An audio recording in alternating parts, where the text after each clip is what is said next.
Donc, je ne comprends pas cette approche, ça ne va plus du tout là.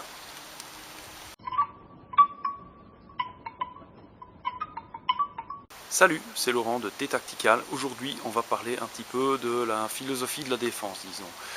C'est-à-dire que j'ai eu depuis longtemps des questions et des remarques de gens et je me suis rendu compte que les participants à mes stages ont eux aussi, reçu les mêmes questions et les mêmes remarques. Quelles sont-elles?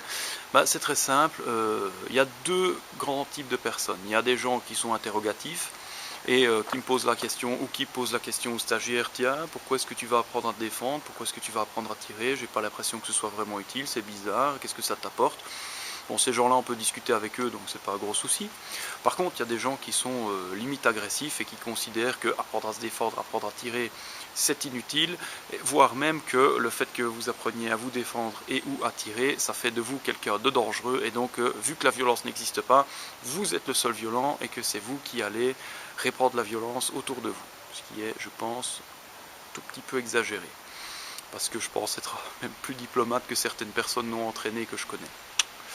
Donc, voilà pour le contexte. Déjà, première chose, les gens qui partent du principe que ça ne sert à rien, partent du principe qu'on vit en paix. Alors oui, on vit dans une paix relative.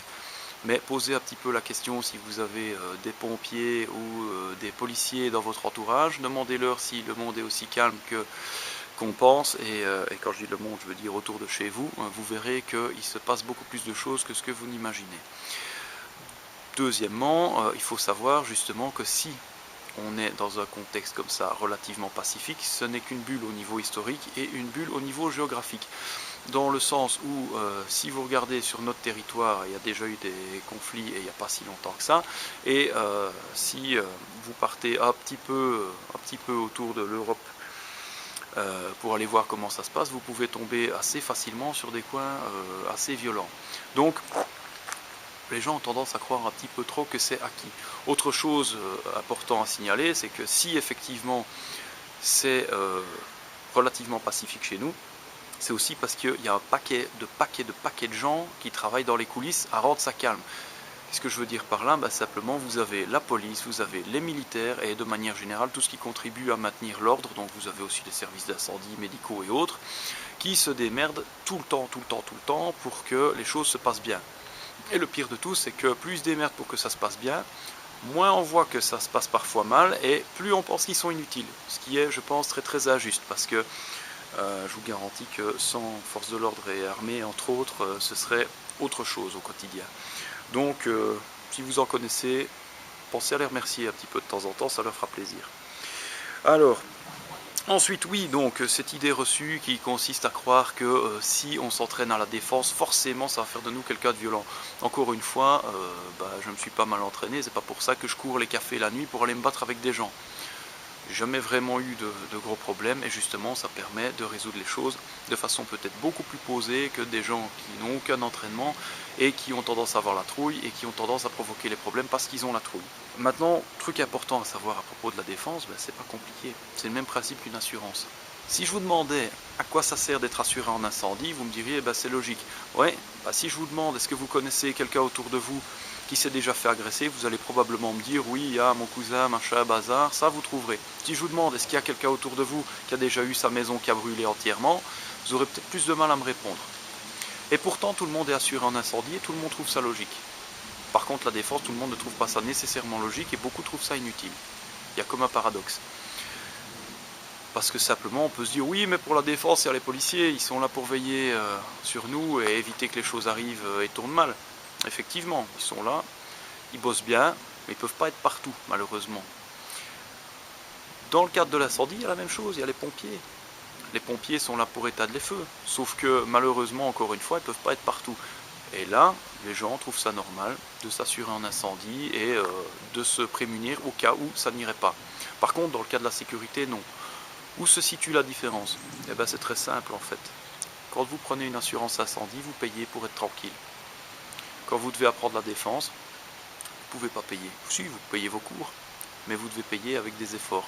Vous devez apprendre vous-même, vous devez aller sur le terrain, dans une salle, avec des gens, prendre des baffes dans votre tronche et apprendre ce que c'est la confrontation. Alors c'est chiant, ouais.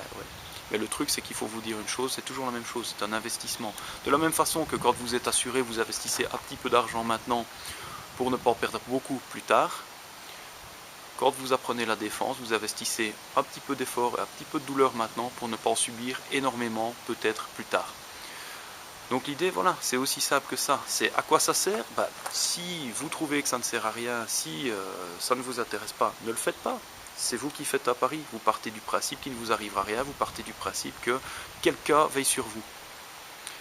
Maintenant, si vous avez l'habitude de mettre des préservatifs, quand vous mettez un préservatif, vous ne le mettez pas parce que la personne en face de vous a le sida ou parce qu'elle a une hépatite ou parce que vous allez forcément tomber enceinte ou la dame avec qui vous êtes va tomber enceinte. Non, c'est simplement pour éviter que peut-être s'il y a une chance, ça se passe mal. La défense, c'est la même chose. Préférez, comme les capotes, avoir la possibilité de vous défendre et ne pas en avoir besoin, qu'en avoir besoin et ne pas avoir la possibilité. Voilà, question d'investissement. Question de gestion de risque finalement. Donc, si vous décidez que ça ne sert à rien, bon vent, faites comme vous pouvez, mais n'emmerdez au moins pas ceux qui voudraient bien peut-être être un petit peu protégés. Je vous le redis, de toute façon, c'est vous qui décidez, parce que si ça foire, posez-vous la question, qui va ramasser? Voilà, donc pour continuer à me suivre, vous pouvez toujours vous inscrire à la newsletter sur t-tactical.eu. Vous allez à droite, en haut à droite, il y a un cadre, vous pouvez remplir votre adresse mail, votre nom, vous faites OK, vous êtes inscrit à la newsletter et vous recevrez toutes mes nouvelles vidéos, les nouveaux articles. Ou bien vous pouvez, toujours à droite, il y a un cadre qui lie à Facebook, vous pouvez toujours me rajouter un j'aime, ça fait toujours plaisir. Et enfin, si vous voulez, vous pouvez aussi vous abonner à la chaîne YouTube en cliquant sur le bouton en cliquant sur le bouton qui est quelque part par là, en haut à droite. Et donc voilà, vous êtes abonné, vous recevez toutes les nouveautés. Donc c'est tout pour aujourd'hui et je vous laisse. Ciao ciao!